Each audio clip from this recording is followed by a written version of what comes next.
Are you scheduled to have shoulder surgery in the near future? Either rotator cuff or some other shoulder surgery? I might have some hints to help you in your recovery. My name is Bert Copeland. I'm a registered nurse currently, and I've had rotator cuff surgery. I spent a lot of time looking at videos on YouTube, and hopefully I can consolidate what I found to a message that you can use.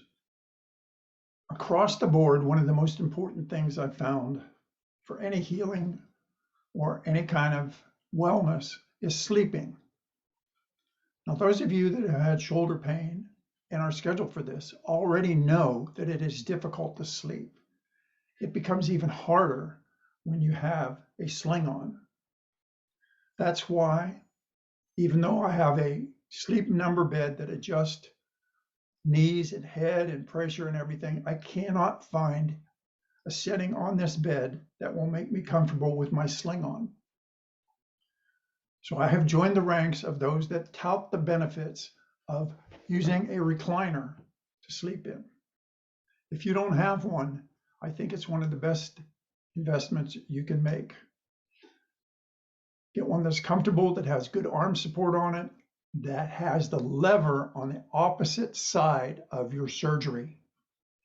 Very important. Because if you get the lever on the same side of your surgery, you're not going to be able to go up and down on it. Sleeping is so important for you. So get lined up, get a little nest made someplace. It's part of your living room or off to the side or somewhere, because you're going to be spending a lot of time in a recliner. Across the board, a second big thing that has been shown to really help people is extra large clothes. Clothes that are bigger than they normally wear so that they're easy to get in and out of. Reason being, the first 2 weeks generally that you have your splint on or your support on, you will not be able to take it off. They do not want you to take it off, so you will have clothes hanging outside of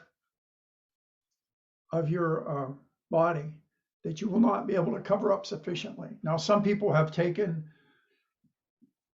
and split the garments up the side and put snaps in. I didn't need to do that.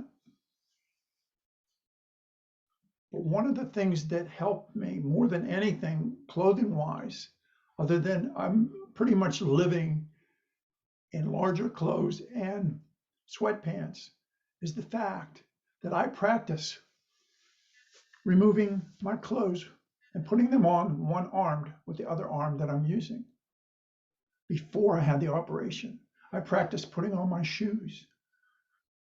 I had a long shoehorn, which you can get, I think, at Walgreens or any pharmacy.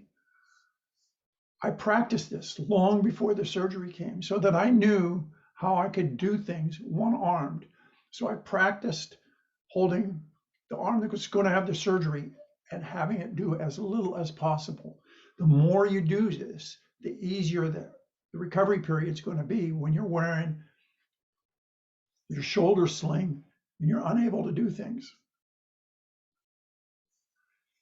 Another thing that I think really helped, and I saw a doctor talk about this,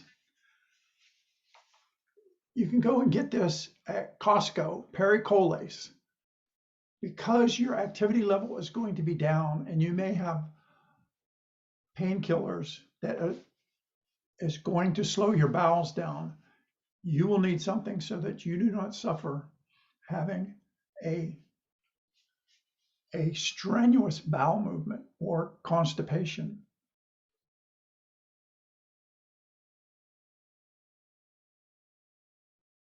For those of you ladies that cannot go without shampooing your hair every day, this is going to be a big problem for you.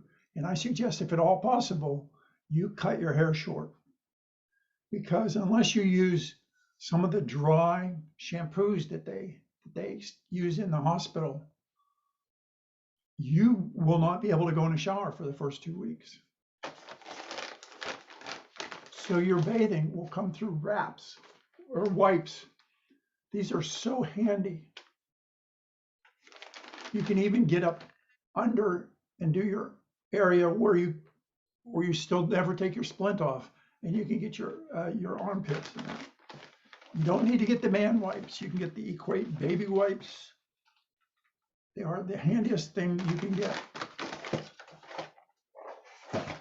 What you may also want to get for when you can take a shower is one of these one-armed brushes.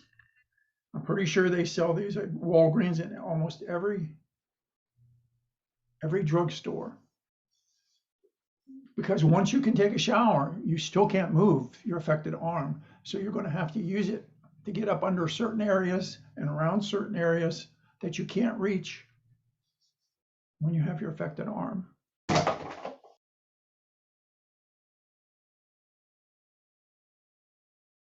Another thing that I found really handy, because I had time before my surgery, is I got a suicide knob, a suicide spinner to fit on my steering wheel of my car, because I was even having difficulty driving, because when you drive, you have to use two hands. So you would put this on the opposite side of your affected arm that's going to have the surgery and get used to using this.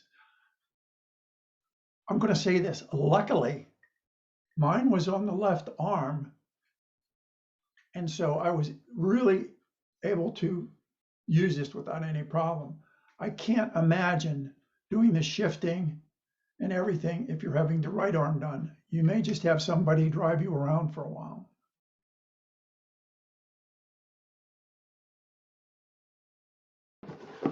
It's like an essential oil diffuser. And I'll have in the description some of the recipes for the essential oils that they have found help relax you. And I found that using these essential oil, mainly lavender and frankincense, it really helped me relax. And that is why I think I have done so well in my recovery. It's because I'm able to relax.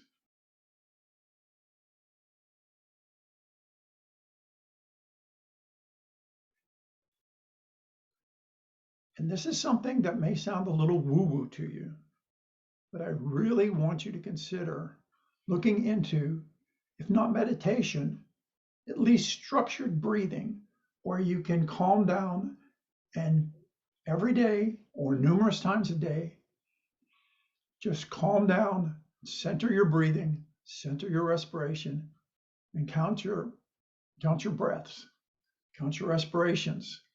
You listen to relaxing music. I listen to binaural beats. I use Insight Timer, which is free, and they have loads and loads of different musics on there that you can calm down and meditate by. If you try this and you start doing that before surgery, I use this the morning of surgery. I use this when they were taking my stitches out. I use this a lot when the PT is really working on me. And you will find the more you can relax, the less strain you will have, the less pain you will have. You can even relax to the point where your body totally relaxes and you get away from the pain.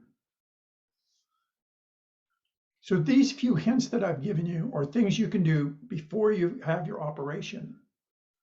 My next video, I'm going to talk about things you can do after the operation that really help you or has helped me heal faster. One other thing I must say, I don't know how far out you are from your operation, and I've looked at numerous studies, both pro and con on this, but I can tell you that my surgeon said that they did not want me to have any NSAIDs, which would be Tylenol, which would be Motrin, ibuprofen, Aleve, or any of that 3 days before surgery. So I actually took myself off any NSAIDs a week before surgery, and I'm still not taking them. Now, this is a two-headed coin because it depends on what your surgeon recommends. Whatever your surgeon recommends is what you should do. So with that, I hope these hints have helped you. Again, I will have the description of some of the essential oils and things that I have used in the description. Until next time, good health.